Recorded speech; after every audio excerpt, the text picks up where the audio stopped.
అలజడులు సృష్టిస్తూ ఉన్నారు.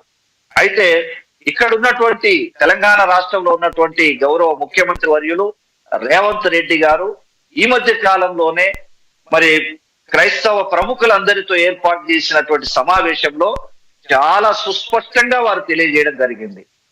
మైనారిటీలు, దళితులు, ఆదివాసీల హక్కులను పరిరక్షించే విషయంలో తెలంగాణలోని కాంగ్రెస్ ప్రభుత్వం కట్టుబడి ఉందని చెప్పేసి వారు స్పష్టంగా చెప్పారు. ఎవరి హక్కులకు భంగం కలిగినా వారి విషయంలో చట్టపరంగా చర్యలు తీసుకుంటామని వారు తెలియజేయడం జరిగింది. సంతోషం. విజయరాజు గారు, మధ్యలో ఆపుతున్నాను అనుకోకండి దయచేసి. సూటిగా ప్రశ్న, సూటిగా మాట్లాడుకుందాం. కాస్త కొన్ని విషయాలు మంచిగా దాన్ని ఏమంటారు ఉన్నట్టుగా మాట్లాడుకుందాం.